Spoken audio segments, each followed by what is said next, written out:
हमने अभी जो कल चैप्टर फिनिश किया है, सेकंड चैप्टर कंप्लीट किया है।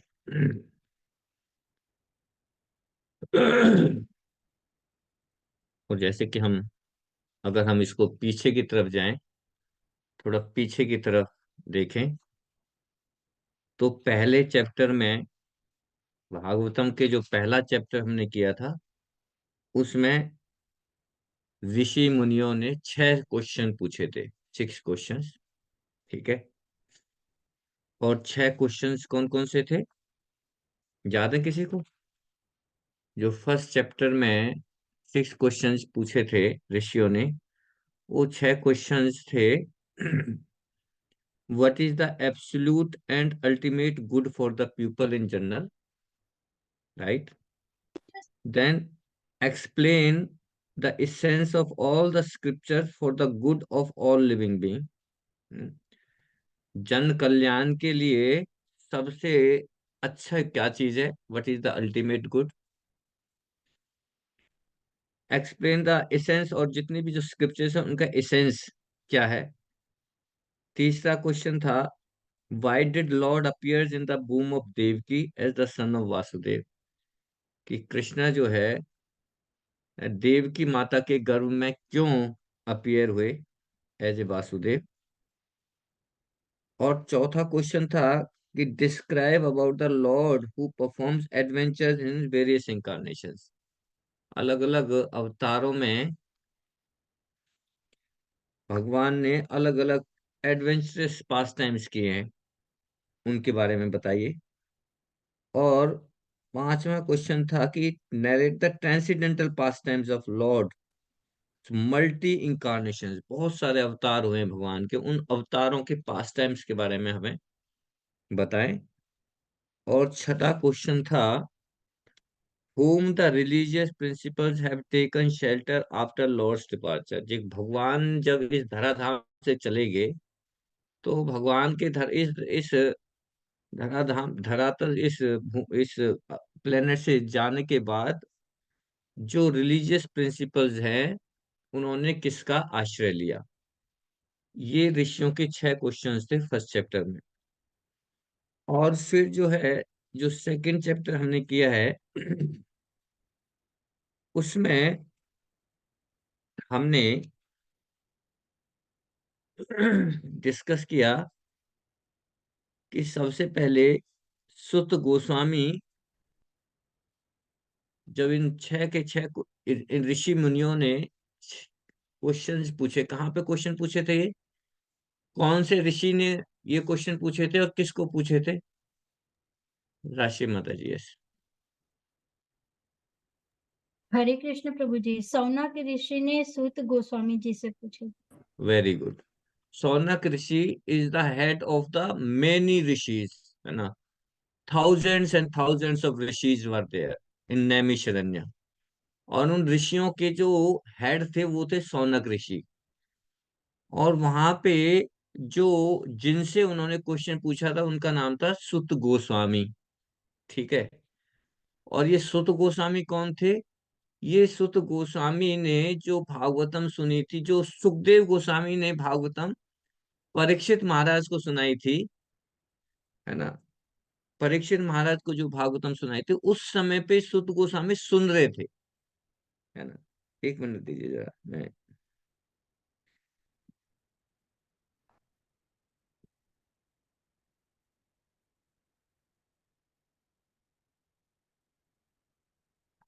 हम्म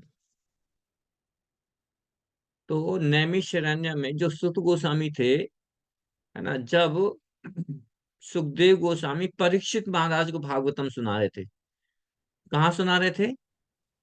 परीक्षित महाराज को कहाँ पे सुनाई थी भागवतम? सुनीता माता जी, कहाँ सुनाई थी? आवाज नहीं आई आपकी। हरे कृष्णा प्रभु जी, आवाज हाँ आ रही? हाँ, अभी आ रही। प्रभु जी मुझे याद नहीं कहाँ पे वो नैमिषारण्य का तो पता है कि जो अभी जो सुनाई थी वो तो नैमिषारण्य में सुनाया था। हाँ हाँ, और कौन? गंगा कहाँ तट सुनाई? पे। हाँ, गंगा नदी के तट पे, है ना, गंगा नदी के तट पे सुखदेव गोस्वामी ने परीक्षित महाराज को भागवतम सुनी, तो वहां पे ये सुत गोस्वामी अवेलेबल थे, सुन रहे थे। अब देखिए, सुनने वहां से पूरी भागवतम उनके माइंड में आ गई, है ना। तो वहां पे ऐसा नहीं उन्होंने पूरे नोट्स बनाए, है ना, पूरी बुक्स नोट कर ली, जो जो बोल रहे थे सारा नोट कर लिया। बस सुनना, श्रवण मात्र से उस समय पे मेमोरी इतनी ज्यादा होती थी कि श्रुति श्रुति के माध्यम से ही सारी चीजें याद हो जाती थी सुनने में। और फिर सुत गोस्वामी से ये नैमिषारण्य में शौनक ऋषि क्वेश्चन पूछे हैं, ठीक है। और अब सुत गोस्वामी स्टार्ट कर रहे हैं इन क्वेश्चंस का जवाब देने के लिए। और क्वेश्चंस को जवाब देने के लिए सुत गोस्वामी सबसे पहले क्या कर रहे हैं? सबसे पहले सुत गोस्वामी अपने गुरुओं को प्रणाम कर रहे हैं। ऑफर ऑफर द ओबीसेंसेस, है ना, दिस इज द प्रोसेस, कि अगर हमें कुछ भी करना है then we have to offer the obeisances, हमें अपने गुरु को प्रणाम करना चाहिए, है ना, गुरु के माध्यम से। और फिर सुत गोस्वामी जो है ना सारे पहले 5 श्लोकों में ओबीसेंसेस ही ऑफर कर रहे हैं, जो हमने डिस्कस कर लिया। और फिर जो है छठे और सातवें श्लोक में सुत गोस्वामी, छठे और सातवें में क्या, इस सारे चैप्टर में सुत गोस्वामी इन जो पहले जो 6 क्वेश्चन पूछे थे उनके ही आंसर दे रहे, उनके ही आंसर दे रहे। वो बता रहे हैं कि only bhakti is to be gain through the performance of one's work ना। भक्ति कैसे गेन की जाती है उसका प्रोसेस बताया था। और फिर पूरा भक्ति का प्रोसेस बताया। भक्ति के प्रोसेस में हमने डिस्कस किया कि श्रद्धा, साधु संग, भजन क्रिया, अनर्थ निवृत्ति, निष्ठा, रुचि, आसक्ति, और फिर भाव एंड प्रेम, है ना, ये प्रोसेस हमने डिस्कस किया था। ये भक्ति का प्रोग्रेस है, हाउ द भक्ता विल प्रोग्रेस, है ना, कैसे हम प्रोग्रेस करेंगे, है ना, हमारा चार्ट कैसे चलेगा। सबसे पहले श्रद्धा। श्रद्धा केवल जैसे एप्रिसिएशन हमें करते हैं, कोई चीज अच्छी लगती है हमें, है ना, वो श्रद्धा। उसके बाद जब अच्छी लगती है तो फिर हम क्या करते हैं, उनका संग करते हैं, है ना, साधु संग। और जब साधु संग करते हैं तो फिर जो साधु जैसा कार्य करते हैं ऐसा ही फिर हम करने लग जाते हैं। साधु क्या करते हैं, भजन करते हैं, भजन क्रिया, तो फिर हम भजन क्रिया करते हैं। तो पहले श्रद्धा हुई, उसके बाद साधु संग, साधु संग के बाद भजन क्रिया, भजन क्रिया के बाद अ, अनर्थ निवृत्ति, है ना। भजन क्रिया क्या है ये, हरे कृष्ण मंत्र, है ना, हरे कृष्णा कृष्णा कृष्णा हरे हरे, हरे रामा रामा रामा हरे हरे, ये भजन क्रिया है। तो जब हम हरे कृष्ण महामंत्र करेंगे, जो ये भजन क्रिया करेंगे, तो what will be the result, result will be the अनर्थ निवृत्ति, है ना। हमारे जो अनर्थ हैं, हमारे शरीर के, हमारे आ, शरीर के अंदर जितने भी अनर्थाज हैं, वो अनर्थों का निवृत्ति हो जाएगी, अनर्थ खत्म हो जाएंगे। अच्छा, फिर अनर्थ, जैसे ही हमारे अंदर के जो अनर्थाज है, काम क्रोध लोभ मोह मत्सर, ये सब अनर्थ हैं। जब ये अनर्थ खत्म हो जाएंगे तो फिर क्या होगा, निष्ठा आएगी, निष्ठा, निष्ठा के लेवल पे पहुंचेंगे। और निष्ठा क्या है, निष्ठा भी एक श्रद्धा ही है, फेथ है। लेकिन निष्ठा का मतलब कि डिटरमाइंड फेथ, डिटरमाइंड, हम फिर हमारा, हम इधर ना तो इधर उधर नहीं भटक सकते, है ना।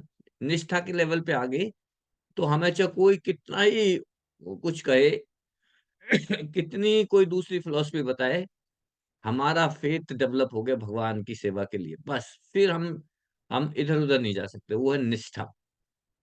और जब निष्ठा हो जाएगी जब, तो फिर निष्ठा से क्या होगा, हमारे अंदर रुचि, भगवान के प्रति आसक्ति पैदा होगी, है ना। अभी हम कहते हैं भगवान के प्रति अट्रैक्शन नहीं हो रहा जी हमारा, है ना। तो हमारा भगवान के प्रति अट्रैक्शन, स्ट्रॉन्ग अट्रैक्शन कब होगा? निष्ठा के लेवल पे आने पे, जब हमारा स्ट्रॉन्ग फेथ हो जाएगा तब हमारा अट्रैक्शन होगा। और फिर जब इतना अट्रैक्शन होगा, हो जाएगा भगवान के प्रति, तो फिर क्या होगा? भाव, भाव के लेवल पे आएंगे हमारा भाव, और फिर प्रेम। फिर उसके बाद होगा सब, जो भगवान से प्रेम वाली बात है ना, वो सबसे लास्ट टॉप मोस्ट, भक्ति का आखिरी प्रोसेस है भगवान से प्रेम होना, है ना। भगवान से प्रेम होना भक्ति का आखिरी प्रोसेस है। तो ये सारे हमने भक्ति का भक्ति कैसे प्रोग्रेस होती है, ये हमने सेकंड चैप्टर में कंप्लीट किया। और फिर हमने डिस्कस किया कि भगवान कृष्ण का जो कृष्णा और उनके वेरियस एक्सपेंशंस में क्या क्या डिफरेंस है ना। कृष्णा कौन है और इनके इंकारनेशंस कौन है, तो अवतार कौन है और अवतारी, है ना, ये हमने डिस्कस किया है। और फिर ब्रह्मा जी ये सारी इन चीजों को बता रहे हैं कि कैसे कैसे कैसे कैसे ये इंकारनेशन पुरुष अवतार होते हैं, है ना। इस तरह से ब्रह्मा, विष्णु और शिव जी, है ना, ये इनके बारे में डिस्कस किया। ये कौन है? ब्रह्मा, विष्णु और शिव, ये कौन है? ये हमने डिस्कस किया था कि ये भगवान ने ही अपना इंकारनेशन किया, ये भी इंकारनेशन, ये भी अवतार है भगवान के, ब्रह्मा विष्णु। लेकिन ये अवतार डिफरेंट लेवल पे है ना, डिफरेंट लेवल पे। ये हमने डिस्कस किया था, दोबारा से नहीं जाएंगे वरना तो हमारा टाइम सारा निकलेगा। और फिर जो है लास्ट के 3 श्लोकों में जो हम अभी फिनिश किए हैं, 33 से लेके 30 से लेके 33 तक, उसमें ये बताया था कि Krishna is the original source, और फिर उसके बाद कर्णोदकशाय विष्णु, फिर गर्भोदकशाय विष्णु, और फिर श्रीयोदकशाय विष्णु। ठीक है, ये आए, है ना। इस तरह से हमारा सेकंड चैप्टर कंप्लीट हुआ। ठीक है, ये मैंने समराइज कर दिया सेकंड चैप्टर, फर्स्ट चैप्टर और सेकंड चैप्टर। तो बताइए मुझे, फर्स्ट चैप्टर में क्या था? व्हाट इज द, अच्छा ये बताओ, फर्स्ट चैप्टर का नाम क्या है? What is the name of the first chapter? Sangeeta माता जी, यस। हरे कृष्णा प्रभु जी, मुनियों की जिज्ञासा। मुनियों की जिज्ञासा, वेरी गुड। कितने क्वेश्चंस थे? दूसरा कोई बताएगा, दूसरा। मुनियों की जिज्ञासा कितने क्वेश्चन थे राशि माता जी? हरे कृष्ण प्रभु जी, 6 क्वेश्चन थे। 6 क्वेश्चन थे। एक मिनट बताइए।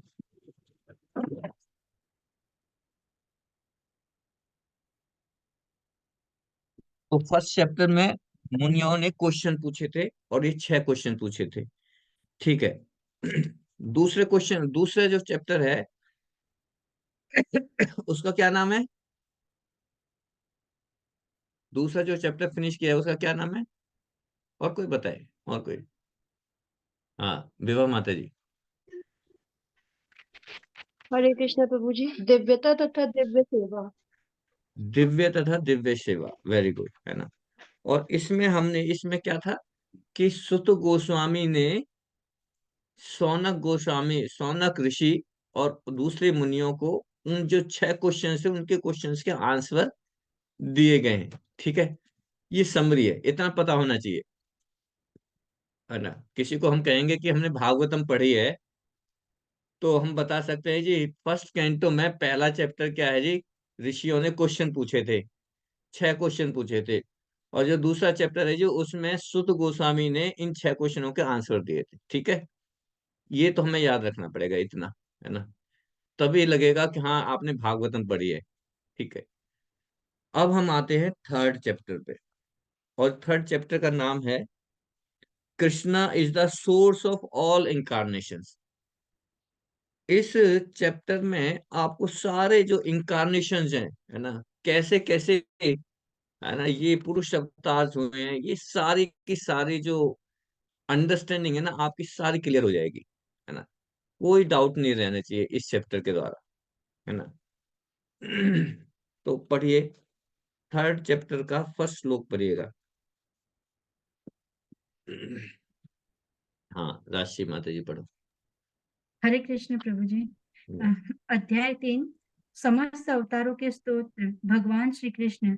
सूत उवाच जगृहे पौरुषं रूपं भगवान् महदादिभिः सम्भूतं षोडशकलामादौ लोकसे सृक्षयाः। श्रील सूत जी ने कहा, सृष्टि के प्रारंभ में श्री भगवान सृष्टि के प्रारंभ में श्री भगवान ने सर्वप्रथम विराट पुरुष अवतार के रूप में अपना विस्तार किया और भौतिक सृजन के लिए सारी सामग्रियां प्रकट की। इस प्रकार सर्वप्रथम भौतिक क्रिया के 16 तत्व उत्पन्न हुए। यह सब भौतिक ब्रह्मांड के निर्माण के निमित्त किया गया। करिए। श्रीमद् भगवत गीता का मत है कि भगवान श्री कृष्ण अपने पूर्णांशों के विस्तार से इन भौतिक ब्रह्मांडों का पालन करते हैं। अतः यह पुरुष रूप उसी सिद्धांत की पुष्टि मात्र है।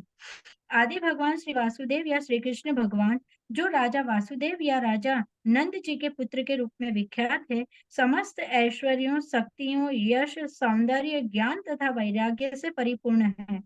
उनके ऐश्वर्यों का एक अंश निराकार ब्रह्म के रूप में प्रकट होता है, तो एक अंश परमात्मा रूप में।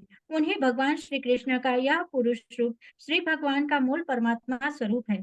भौतिक सृष्टि में 3 पुरुष रूप होते हैं और यह रूप जो कारणोदकशायी विष्णु कहलाता है, तीनों में से प्रथम है। अन्य रूप है गर्भोदकशायी विष्णु तथा क्षीरोदकशायी विष्णु, जिनके बारे में यह क्रमशः जानेंगे। इन कारणोदकशायी विष्णु के रोम कूपों से असंख्य ब्रह्मांडों की उत्पत्ति होती है और प्रत्येक ब्रह्मांड में श्री भगवान गर्भोदकशायी विष्णु के रूप में प्रवेश करते हैं। श्रीमद् भगवत गीता में यह भी उल्लेख है कि भौतिक जगत निश्चित अवधि के लिए उत्पन्न किया जाता है और फिर विनष्ट कर दिया जाता है। यह सृजन तथा संहार नित्य बद्ध जीवों के कारण श्री भगवान की इच्छा से किया जाता है। नित्य बद्ध जीवों में वैयक्तिक भाव या अहंकार होता है, जो उन्हें इंद्रिय भोग का आदेश देता है। स्वाभाविक रूप से जीव भोग करने में अक्षम है। श्री भगवान ही एकमात्र भोक्ता है और से सब भोग्य है। जीव पराधीन भोगता है, लेकिन नित्य बद्ध जीव इस स्वाभाविक अवस्था को भूल जाने के कारण ही भोग की दृढ़ इच्छा करता है। बद्ध जीवों को भौतिक जगत में पदार्थ को भोगने का अवसर दिया जाता है, किंतु इसके साथ ही उन्हें अपना वास्तविक स्वरूप समझने का अवसर भी प्रदान किया जाता है। जो जीव इतने भाग्यशाली होते हैं कि भौतिक संसार में अनेक जन्मों के पश्चात इस सत्य को ग्रहण करके श्री वासुदेव के चरण कमलों की शरण में जाते हैं, वे नित्य मुक्त जीवों के साथ श्री भगवान के परम धाम में प्रवेश करने के अधिकारी होते हैं। इसके पश्चात ऐसे भाग्यशाली जीवों को समय समय पर सृजित इस भौतिक सृष्टि में आने की आवश्यकता नहीं पड़ती। किंतु जो जीव स्वाभाविक सत्य को ग्रहण नहीं कर पाते, वे इस सृष्टि के प्रलय के समय महत तत्व में पुनः मिल जाते हैं। जब पुनः सृष्टि होती है तो यह महत तत्व पुनः उन्मुख होता है। इस महत तत्व में भौतिक प्राकट्य की सारी सामग्रियां विद्यमान होती है, जिनमें बद्ध जीव भी सम्मिलित रहते हैं। मूलतः यह महत तत्व 16 अंशों में विभक्त किया जाता है। ये है 5 स्थूल भौतिक तत्व तथा 11 कर्मेंद्रियां। यह स्वच्छ आकाश में बादल के समान होता है। आध्यात्मिक आकाश में ब्रह्म का तेज चारों ओर फैला रहता है और समग्र मंडल दिव्य प्रकाश से अलौकिक रहता है। इस विस्तृत असीम आध्यात्मिक प्रकाश के किसी कोने में महत तत्व एकत्र होता है और आकाश का जितना भाग महत तत्व से ढका रहता है, वह भौतिक आकाश कहलाता है। महत तत्व का यह भाग संपूर्ण आध्यात्मिक आकाश का नगण्य अंश होता है। इस महत तत्व के भीतर असंख्य ब्रह्मांड रहते हैं। ये समस्त ब्रह्मांड कारणोदकशायी विष्णु या महाविष्णु द्वारा भौतिक आकाश पर केवल दृष्टिपात करने से उत्पन्न होते हैं। हरे कृष्ण प्रभु जी। हरे कृष्ण माता जी। थैंक यू माता जी। सुत उवाच जगृहे पुरुषं रूपं भगवान् महत् आदिभिः सम्भूतं षोडशकल्मम् आदौ लोकशिश्रिक्षा सूत ने कहा, सृष्टि के प्रारंभ में भगवान ने सर्वप्रथम विराट पुरुष अवतार के रूप में अपना विस्तार किया और भौतिक सृष्टि के लिए सारे अवयव तत्व प्रकट किए। इस प्रकार सर्वप्रथम भौतिक सृष्टि के 16 तत्व उत्पन्न हुए। भौतिक ब्रह्मांड को उत्पन्न करने के लिए ही यह सब किया गया। ओम अज्ञानतिमिरान्धस्य ज्ञानाञ्जनशलाकया चक्षुरुन्मीलितं येन तस्मै श्रीगुरवे नमः। श्रीचैतन्यमनोभीष्टं स्थापितं येन भूतले स्वयं रूपं कदा मह्यं ददाति स्वपदान्तिकं। वन्देऽहं श्रीगुरु श्रीयुतपदकमलं। श्रीगुरेण वैष्णवास श्रीरूपं साग्रजातं सहगण रघुनाथामितं तं सजीवनं साद्वैतं सावधूतं परिजन सहितं कृष्ण चैतन्य देवं श्री राधा कृष्ण पादान् सहगण ललिता श्री विशाखामितं च। हे कृष्ण करुणा सिंधु दीन बंधु जगत्पते गोपेश गोपिका कांत राधा कांत नमस्ते तप्त कांचन गौरांगी राधे वृंदावनेश्वरी वृषभानुसुते देवी प्रणमामि हरि प्रिये। वाञ्छाकल्पतरुभ्यश्च कृपा सिन्धुभ्यः च पतितानां पावनेभ्यो वैष्णवेभ्यो नमो नमः। जय श्री कृष्ण चैतन्य प्रभु नित्यानंद श्री अद्वैत गदाधर शिवासादि गौर भक्त वृंद। हरे कृष्ण कृष्ण कृष्ण हरे हरे, हरे राम राम राम हरे हरे। जगत गुरु श्री प्रभुपाद की जय। तो इसमें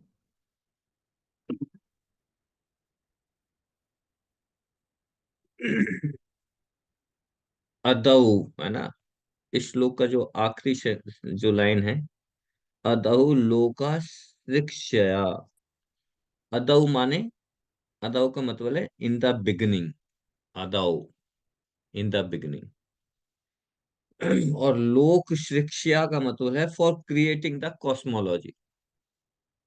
इस ब्रह्मांड को, इस भौतिक जगत को क्रिएट करने के, क्रिएशन को बोलते हैं शिक्षा। जाग्रहे पुरुषम रूपम। श्लोक का पहला जो लाइन है, जाग्रहे पुरुषम रूपम। पुरुषम रूपम मतलब पर्सन, है ना। पुरुष माने पर्सन, और जिसका रूप है, ऐसा पर्सन, रूप, person. The creation is coming from the person. इसका मतलब ये जागृह पुरुषम रूपम, इसका मीनिंग है कि ये जो क्रिएशन है ये किसी पर्सन से आई है ना। This creation is coming from one person, है ना, नॉट फ्रॉम इम्पर्सनल, है ना। किसी इम्पर्सनल चीज से नहीं है, जिसका कोई रूप नहीं है, ऐसी चीज से नहीं आया ये क्रिएशन। यहाँ पे स्पष्ट बता रहे हैं भागवतम में कि जागृह पुरुषम रूपम, ये जो जगत है ये कहाँ से आया, किसी पर्सन से आया है ना, इम्पर्सनल से नहीं आया। जैसे मॉडर्न साइंटिस्ट आजकल क्या कहते हैं, मॉडर्न साइंटिस्ट उनकी क्रिएशन की थ्योरी क्या क्या है, कौन बताएंगे। क्या कहते हैं कि भौतिक जगत कैसे डेवलप हुआ। यस, राशि माता जी। हरे कृष्ण प्रभु जी। किसी दो हाँ, तत्वों के टकराव से सृष्टि का सर्जन हुआ। हाँ, वो कहते हैं बिग बैंग थ्योरी, सुनिए आपने, बिग बैंग थ्योरी पढ़ी होगी, है। Big bang theory, big bang theory में क्या है, वो कहते हैं कि ये बिग बैंग थ्योरी में कुछ कुछ धड़ाम हुआ, कुछ कुछ पटाखा हुआ, कुछ एक धमाका हुआ, बैंग, है ना, बहुत बड़ा धमाका हुआ, और उस धमाके से ये सारा जो है ना, ये सारा यूनिवर्स क्रिएट हो गया, है ना। ये साइंटिस्ट कहते हैं।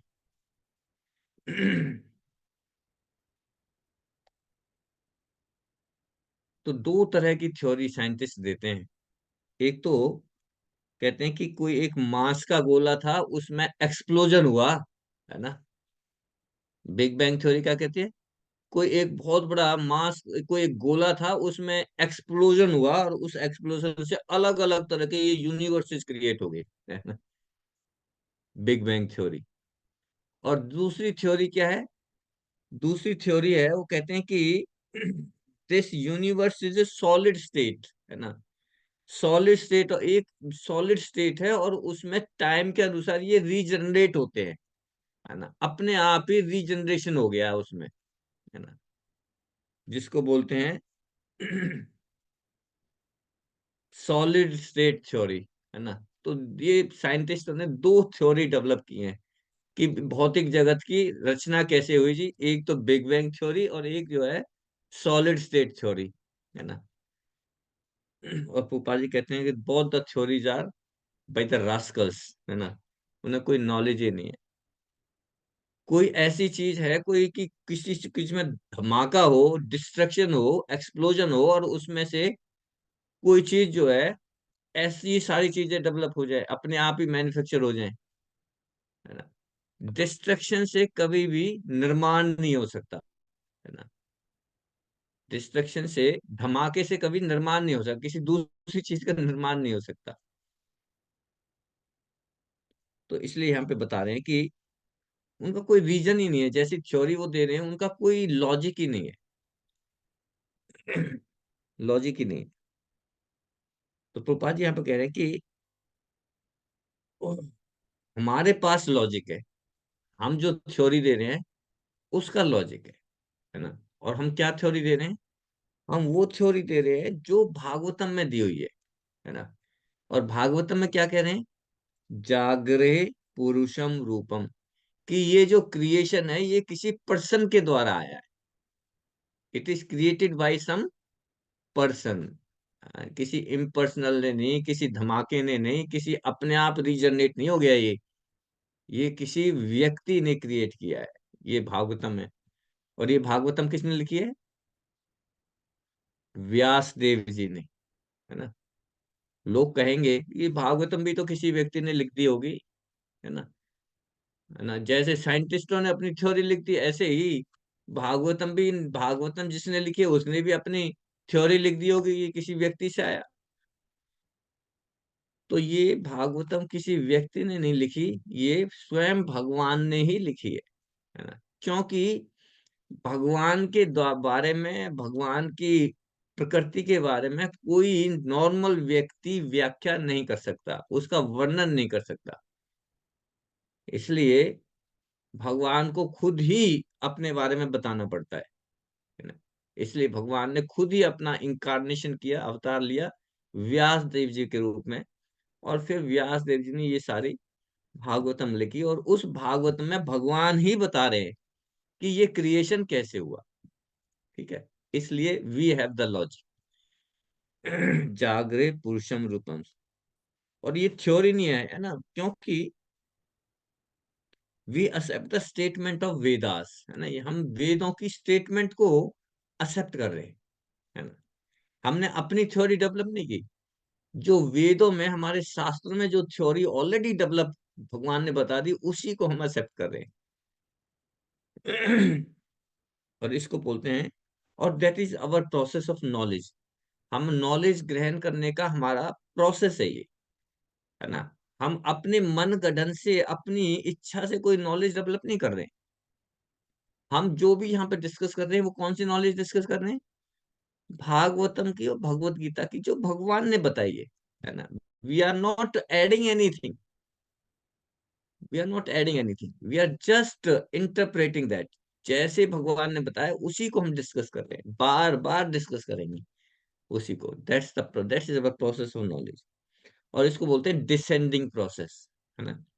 डिसेंडिंग प्रोसेस, है ना। डिसेंडिंग प्रोसेस क्या होता है? We are taking knowledge from the authority, है ना। हम इस नॉलेज को अपनी अथॉरिटी से ग्रहण करते हैं। हमारे अथॉरिटी कौन है?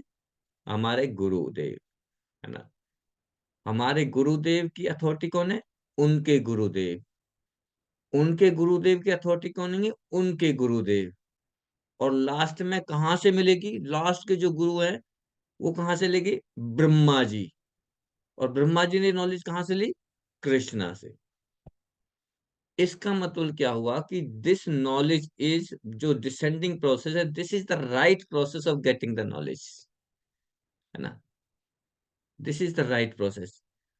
हम अपने लेवल पर कोई अगर थ्योरी डेवलप करने लग जाए, अपने अपने अपनी नॉलेज के बेस पे कुछ हम अपने वो विचार रखने लग जाएं, तो that theory is not valid, that is contaminated, क्योंकि हमारे अंदर ऐसी योग्यता ही नहीं है। अगर हमें भगवान के बारे में कुछ भी, अगर हम कुछ करना चाहें, वी आर नॉट क्वालिफाइड। क्यों क्वालिफाइड नहीं है? क्योंकि हमारे अंदर 4 दोष पाए जाते हैं, है ना, हमने डिस्कस किया था। What are the 4 faults? वो मैन्युफैक्चरिंग फॉल्ट्स है। ह्यूमन में वो मैन्युफैक्चरिंग फॉल्ट्स है ना। कौन कौन से दोष हैं, कौन बताएंगे? राजश्री माता जी को छोड़ के और क्यों नहीं हाथ हथकड़ करे? या तो मेरे बताने में गड़बड़, सिर्फ राजश्री माता जी अंडरस्टैंड कर पा रही हैं, या फिर बाकी लोगों को समझ में ही नहीं आ रहा है? बताइए कौन कौन से दोष हैं? सुनीता माता जी। यस। प्रभु जी, धोखा देने की प्रवृत्ति होती है, हाँ, तृप्त वेरी गुड। रहते हैं, हम्म। तृप्त रहते हैं या भूल जाते हैं, भूलने की प्रवृत्ति भी होती है, हम्म। अ, झूठ बोलना, धोखा देना। सरिता और माता जी अपूर्ण बताइए। इंद्रियां होती है प्रभु जी। अपूर्ण इंद्रिय, यस यस। और एक और इम्परफेक्ट सेंसेस और मिस्टेक्स। गलतियां कर। हम गलतियां जरूर से करते हैं, ठीक है। द 4 फॉल्ट्स, मिस्टेक्स जरूर से करते हैं हम। दूसरा, इम इम्परफेक्ट सेंसेस है हमारी, हमारी इंद्रिया इम्परफेक्ट है। तीसरा, हम इल्यूजन में आ जाते हैं, हम भ्रमित हो जाते हैं, ठीक है। और चौथा, हम चीटिंग करते हैं, चीटिंग प्रोपेंसिटी। हमारे अंदर ये 4 फॉल्ट हैं। क्या? मिस्टेक्स, चीटिंग, इम्परफेक्ट सेंसेस और भ्रमित, कंफ्यूज हो जाते हैं। सभी को याद होने चाहिए, सभी को, मैं कभी भी पूछ सकता हूँ, है ना। These are the 4 faults. और इम्परफेक्ट सेंसेस की वजह से हम परफेक्ट के बारे में कमेंट्री नहीं कर सकते। तो भगवान और भगवान से रिलेटेड जो चीज है वो परफेक्ट है, परफेक्शन, और हम इम्परफेक्ट हैं। तो इम्परफेक्ट परफेक्ट के बारे में कैसे सही तरह से व्याख्या कर सकता है? इसलिए भगवान के बारे में या धर्म के बारे में सिर्फ भगवान ही व्याख्या कर सकते हैं, ओनली भगवान, ठीक है। और इसीलिए ये नॉलेज, हमारा जो डिसेंडिंग प्रोसेस है, ये नॉलेज कहाँ से आ रही है? भगवान के द्वारा ही। जो भगवान ने नॉलेज ब्रह्मा जी को दी, ब्रह्मा जी ने नारद जी को दी, नारद जी ने व्यास देव जी को दी, व्यास देव जी ने नीचे ना अपनी शिष्य परंपरा में इसकी नॉलेज आती गई, और वो ही नॉलेज हमें अपने गुरुदेव से मिल रही है, ठीक है ना। This is the descending process, and this is the right process, this is the right process.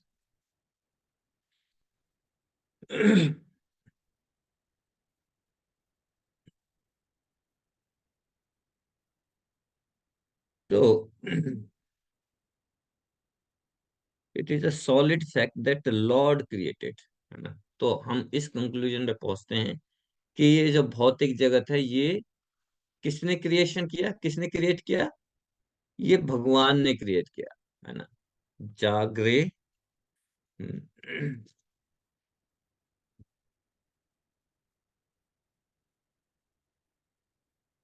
जागरे पुरुषम रूपम भगवान महत आदि भी, है ना। So it is from the person. और हम पाएंगे कि ये जो क्रिएशन है, ये उस पर्सन से, भगवान कृष्ण से स्टार्ट हुआ। और कैसे हुआ? By glancing. ये भौतिक जगत कैसे प्रकट हुआ? Simply by glancing. ग्लैंस, दृष्टिपात से ही ये प्रकट हुआ। So the reference is to person, है ना।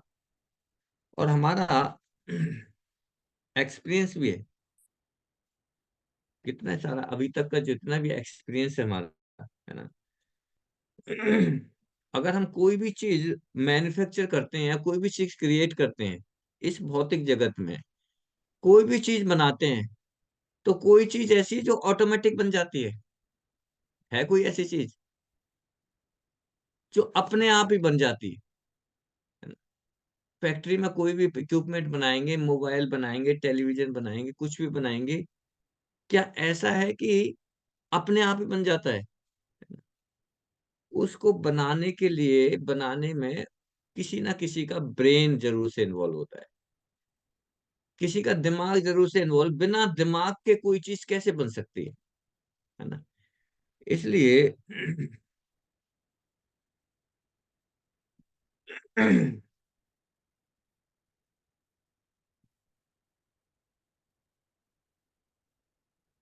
ये कहना कि ये भौतिक जगत अपने आप ही बन गया अपने आप ही कोई एक्सप्लोजन हुआ और अपने आप ये बन गया without any brain, that is the that is not a good theory.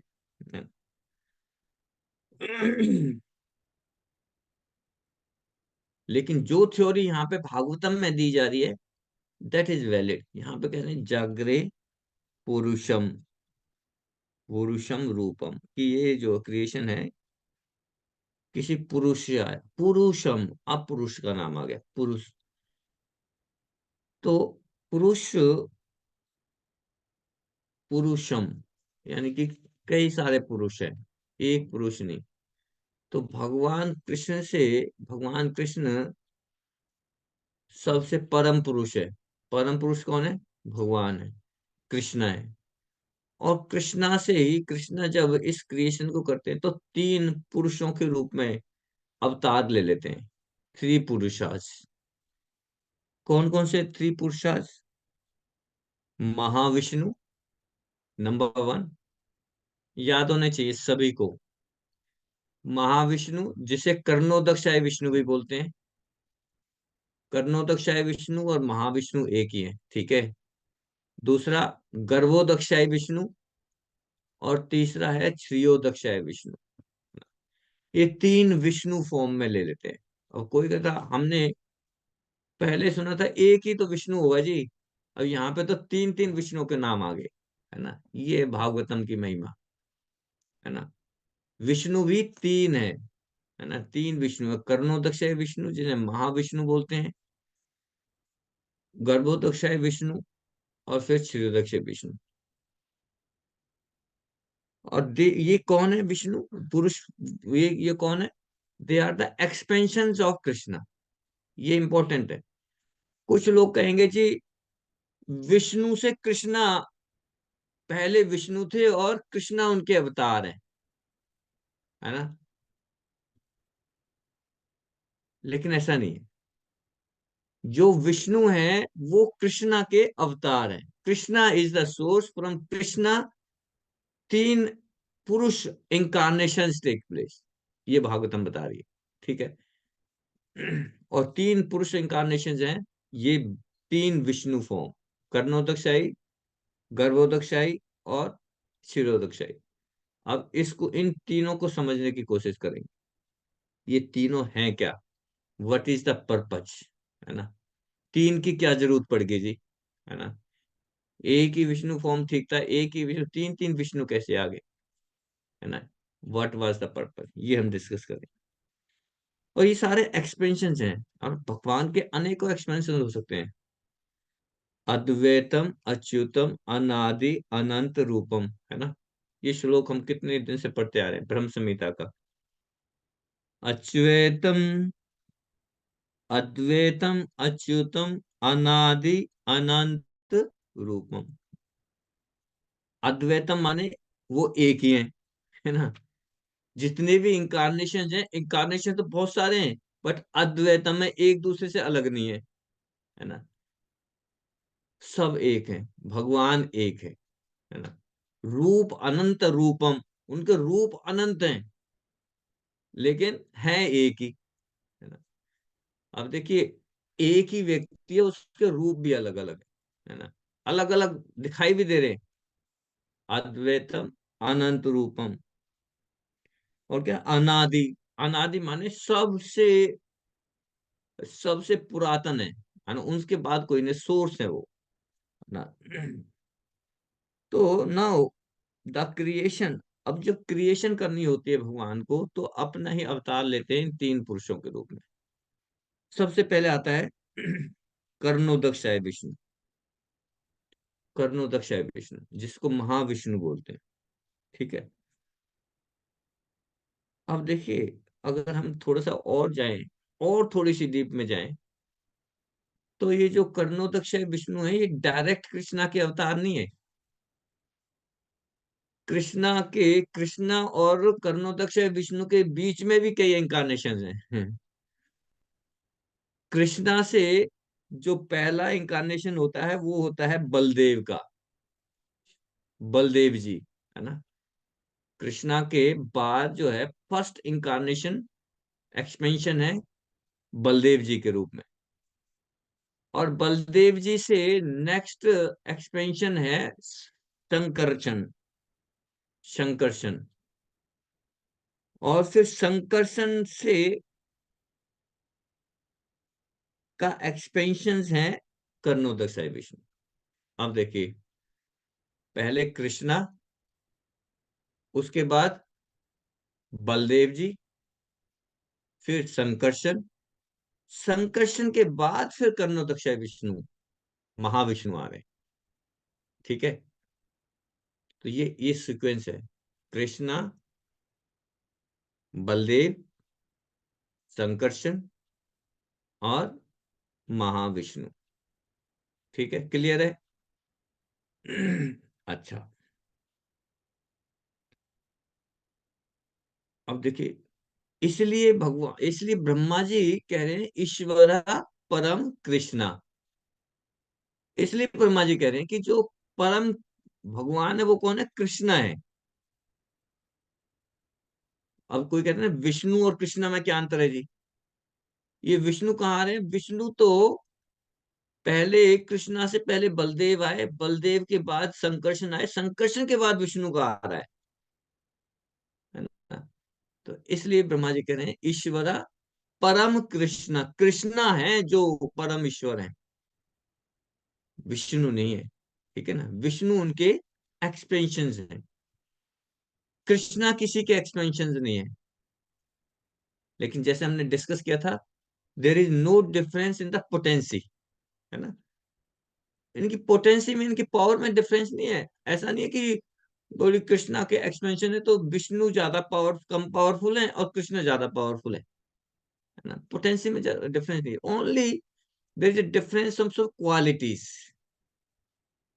Qualities में डिफरेंस है। कृष्णा की कितनी क्वालिटीज हैं, कौन बताएंगे, उषा माता जी। हरे कृष्ण प्रभु 64। 64 क्वालिटीज है ना, सभी को पता है ना। संगीता माता जी, विभा माता जी, कृष्णा के अंदर 64 क्वालिटीज हैं। और विष्णु के अंदर कितनी क्वालिटीज हैं, मम्मी माता जी, 60 प्रभु जी। 60, है ना। विष्णु के अंदर 60 क्वालिटीज। और जो ये चार क्वालिटीज एक्स्ट्रा हैं, ये चार क्वालिटी जो कृष्णा में एक्स्ट्रा है, जो किसी में भी नहीं मिलती, वो कौन सी है,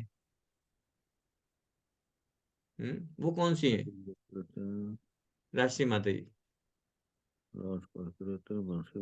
हरे कृष्ण प्रभु जी।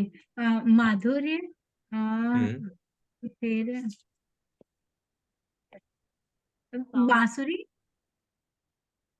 वेणु माधुर्य। वेणु माधुर्य।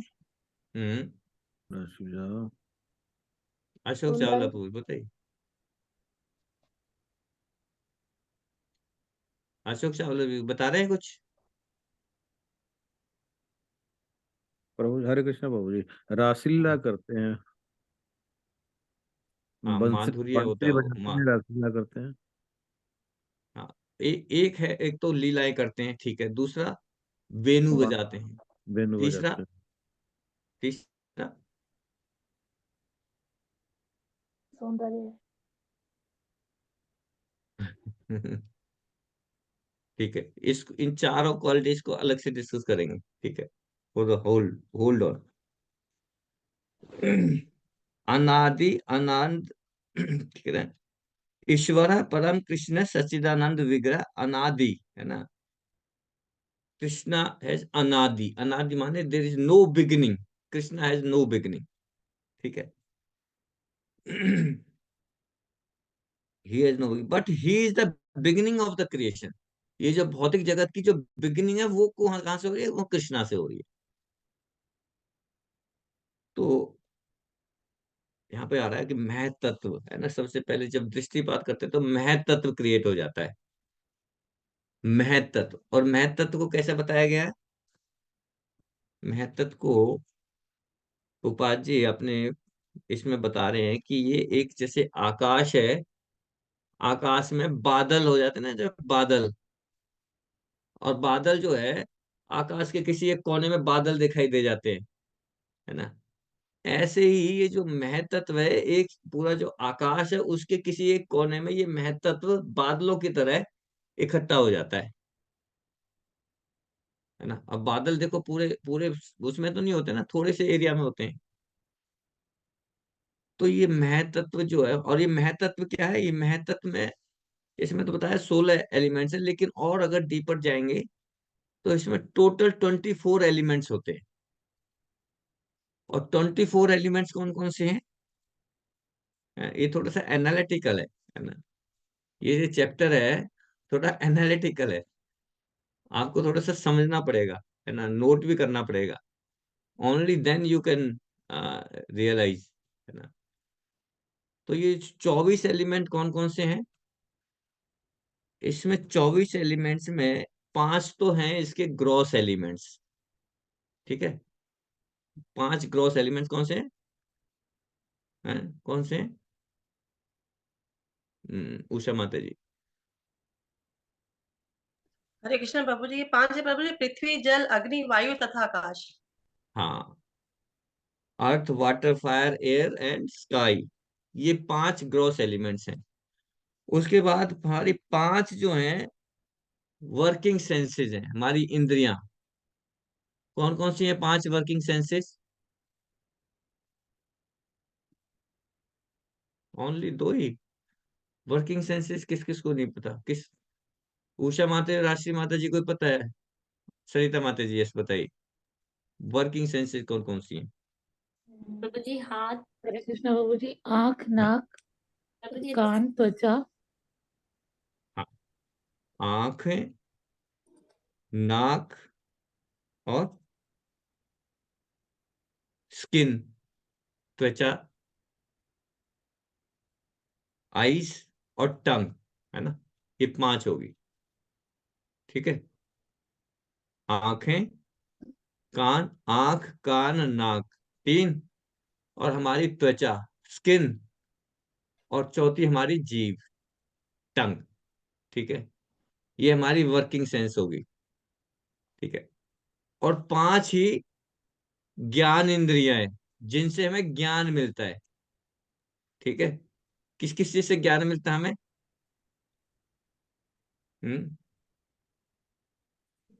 सॉरी, हमने गलत बता दिया, गलत प्रभु जी, मैं वही तो बोल रही थी, हाथ, ये जो हमारे पैर, ये सब कनेक्टेड हुए ना प्रभु जी, ये सेंसेस बिल्कुल। जो है वो हमारे ज्ञान हाँ, ये है। सरिता माता जी उल्टा घुमा दिया आपने हमें। ये जो आपने बताई थी ये नॉलेज एक्वायरिंग सेंसेस बताई हैं। आंखों से हम देखते हैं, नॉलेज मिल रही है, ठीक है। नॉलेज एक्वायरिंग, नॉलेज मिले, आंखों से देखते हैं तो हाँ ये भगवत गीता है, ये कार है, ये नॉलेज मिल रही है। कानों से हम सुनते हैं, नॉलेज मिलती है ना। तो ये है 5 knowledge acquiring working senses, Sunita माता जी बताएंगी, यस। प्रभु जी हाथ, पैर, हाथ, पैर, अम, अ, जो स्टमक प्रभु जी, पेट हमारा, और टंग, टंग। हाथ पैर, हमारी जो जीभ है उससे हम खाते हैं। और जो एवैक्यूएशन, है ना, जो मलमूत्र निकालते हैं उससे, और जो प्रोड्यूसिंग है, हमारा जो क्रिएशन करते हैं हम, है ना, हमारे रिप्रोडक्टिव ऑर्गेन से, एवैक्यूएशन एंड रिप्रोडक्टिव ऑर्गेन, ये हमारी वर्किंग, ठीक है। और 3 जो है सबटल एलिमेंट्स हैं। यस राशि माता जी। अहंकार, बुद्धि और मन। हाँ, माइंड, इंटेलिजेंस एंड ईगो। ठीक है। तो ये मिलके आपके बन गए, और इसके 5 सेंस ऑब्जेक्ट्स भी है, 5 इंद्रिय विषय है ना। 5 इंद्रिय विषय कौन कौन से हैं? पूछा माता जी। प्रभु जी इसकी 5 हैं। रूप, स्वाद, गंध, हाँ शब्द तथा स्पर्श। हाँ। सुंदरता, आंखों से क्या देखते हैं हम? सुंदर सुंदर चीजें। कानों से सुंदर सुंदर म्यूजिक, है ना, मीठा मीठा म्यूजिक साउंड सुनते हैं। शब्द, और जीभ से क्या करते हैं? टेस्ट स्वाद, करते हैं, स्वाद। स्वाद। और स्किन से टच करते हैं, सॉफ्ट, है ना, स्पर्श करते हैं, है ना। किसी को सॉफ्ट सॉफ्ट टच है ना, किसी को गर्म लग रहा है, किसी को ठंडा लग रहा है ना। और नाक से क्या करते हैं? गंध लेते हैं प्रभु जी, गंध गंध, सुगंध, है ना, गंध। ये सब्जेक्ट है। तो इस तरह से ये 24, ये 23 एलिमेंट हो गए। चार, 5 gross elements, 5 working senses, 5 knowledge acquiring senses, और 5 ही सब्जेक्ट मैटर, और 3 सबटल एलिमेंट्स, माइंड, इंटेलिजेंस के 23 हो गए, और एक हो गया, उसको सोल करो या क्या करो, जो भी है, फॉल्स प्रधान, ईगो, जिससे बोलते हैं प्रधान, है ना। फॉल्स ईगो, नित्य अहंकार। हाँ। तो इससे ये महतत्व बनता है। और ये जो सारे एलिमेंट जो है ना, पूरे स्काई के अंदर एक कोने में दिखाई दे रहे हैं, पौवा जी बता रहे हैं, एक कोने में। अच्छा, अब ये एलिमेंट्स तो हो गए, लेकिन ये भौतिक एलिमेंट्स है, ये मेटेरियल एलिमेंट्स है, डेड मैटर है, ये डेड मैटर है। फिर इस महत एलिमेंट के अंदर भगवान जो है एंटर करते हैं, एंटर करते हैं, तब इनमें हलचल होती है, तब ये जो है ना अपना कार्य करना स्टार्ट करते हैं।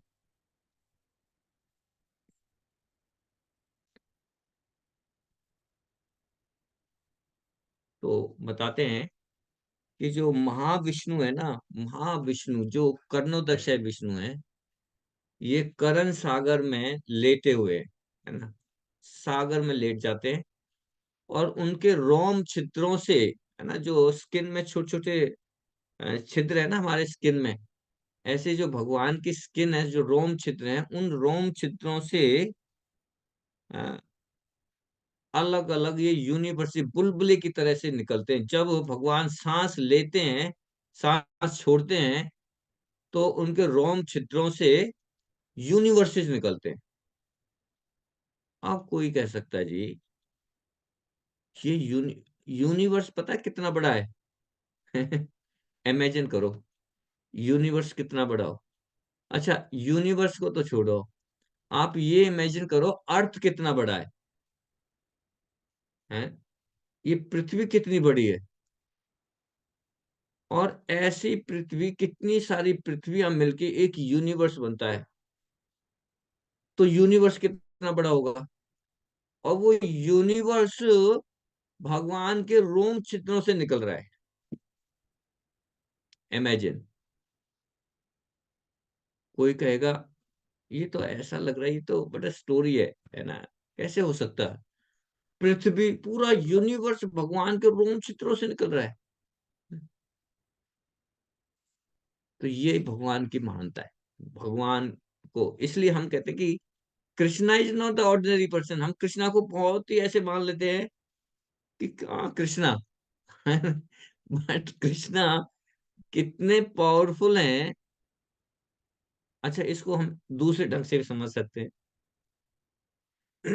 जैसे हमारे रोम चित्र हमें दिखाई दे रहे हैं अपने, तो रोम चित्र बहुत छोटे छोटे से हैं। तो इन छोटे छोटों से, जैसे हम गर्मी में काम करते हैं, तो इन हमारे शरीर से कितने पसीना निकलता है?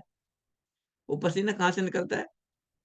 रोम छिद्रों से तो निकलता है, स्किन होल्स उनमें से निकलता है। ऐसे ही भगवान के शरीर से यूनिवर्स से निकलते हैं। यूनिवर्स से। और अगर ये सोचें कि चलो छोटा सा, ठीक है, वो भगवान के शरीर से छोटा सा निकलेगा, लेकिन जैसे ही बाहर निकलेगा वो एक्सपेंड कर लेता अपने आप को पूरा यूनिवर्सल फॉर्म में, इतना बड़ा यूनिवर्स बन जाता है। जैसे बराह अवतार की स्टोरी सुनी थी ना हमने, बराह अवतार। बराह अवतार कैसे हुआ था? ब्रह्मा जी के नाक से ब्रह्मा जी के नाक से छोटा सा पिग निकला। इतना छोटा, नाक से कितना निकलेगा?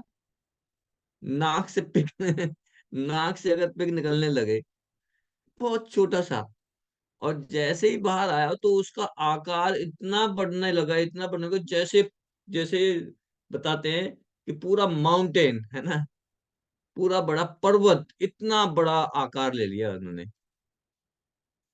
तो ऐसे ही जब भगवान के शरीर रोम छिद्रों से ये यूनिवर्सिटी स्मॉल पार्टिकल्स में निकलते हैं, और निकल के फिर ये बहुत एक्सपेंड हो जाते हैं, एक्सपेंड हो जाते हैं। इस तरह से हम समझ सकते हैं।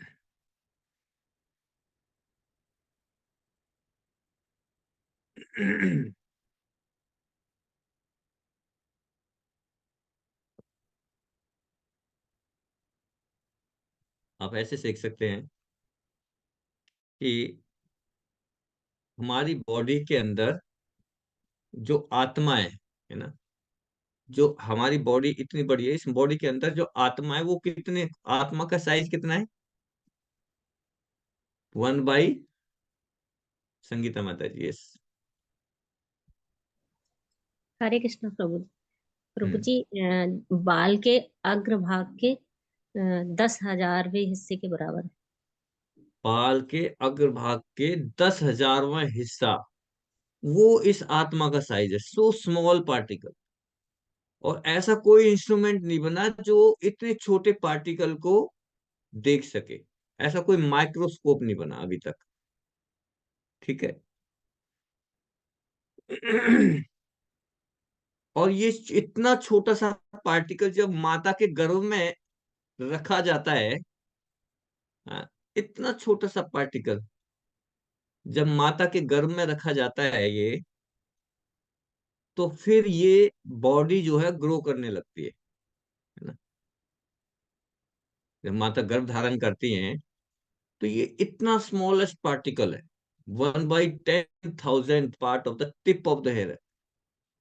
जब ये एंटर करता है गर्भ में, तब इसके एंटर करने के बाद ये बॉडी डेवलप होती है, वरना तो तब तक बॉडी डेवलप नहीं होती, ठीक है। और उसको बोलते हैं जी, बीज है ना, सीड। इसलिए भगवान कहते हैं कि I am the seed giving father, Krishna is the seed giving father, है ना। अहम बीज प्रदपिता। तो जस्ट लाइक हियर हम देख सकते हैं कि इतना स्मॉल पार्टिकल जब माता के गर्भ में रखा जाता है, और फिर ये जो स्मॉल है, ये इसकी वजह से बॉडी ग्रो करने लग जाती है, और माता महसूस करती है कि मेरे पेट में कुछ ना कुछ बढ़ रहा है ना। आप सभी को एक्सपीरियंस होगा, जैसे जैसे बच्चा ग्रो करता है, माता फील करती है कि समथिंग इज ग्रोइंग। और वो ग्रो क्यों हो रही है, ग्रोथ क्यों हो रही है? Because of that soul, because of that soul. ऐसा नहीं है कि पहले बॉडी ग्रो होगी और बाद में सोल आई, नो। पहले डेड मैटर है, ये जो हमारे शरीर के अंदर डेड मैटर है, तो डेड मैटर में जब सोल एंटर कर गई, देन ग्रो प्रोसेस कंटिन्यू, फिर ग्रो होता है।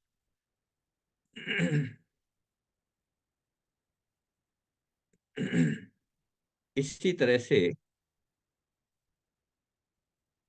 इस क्रिएशन में ये जो महतत्व है, ये डेड मैटर है। और इस डेड मैटर में जब भगवान एंटर करते हैं, तब ये डेड मैटर काम करने लग जाता है, तब ये ग्रो करता है। समझ में आ गया? एनालॉजी समझ में आई नहीं आई? जैसे माता के गर्भ में जब स्पिरिट सोल एंटर करती है तब ग्रो होती है बच्चे की। आप देखें, अगर स्पिरिट सोल ना हो तो कोई ग्रोथ ही नहीं होगी। मान लो मरा हुआ बच्चा बाहर निकला, ठीक है, डेड, उसको 10 दिन तक, 1 साल तक रख लो, उसमें देर इज नो ग्रोथ, वो डिके होता रहेगा। लेकिन जब उसके अंदर स्पिरिट सोल है तो फिर वो ग्रो होने लगेगा। इसका मतलब क्या हुआ कि जो डेड मैटर है वो स्पिरिट सोल की वजह से ग्रो हो रहा है। डेड मैटर की वजह से स्पिरिट सोल नहीं ग्रो हो रही। ऐसे ही ये जो यूनिवर्स है, ये जो महतत्व है, ये डेड मैटर्स हैं। जब इसमें भगवान एंटर करते हैं then it start growing. Understand और नॉट? समझ में आ गया सभी को? ठीक है। ये ये चैप्टर थोड़ा सा एनालिटिकल है, ठीक है। अगर इसमें ध्यान से नहीं सुनेंगे, कुछ चीज मिस कर जाएंगे तो फिर समझ में नहीं आएगा।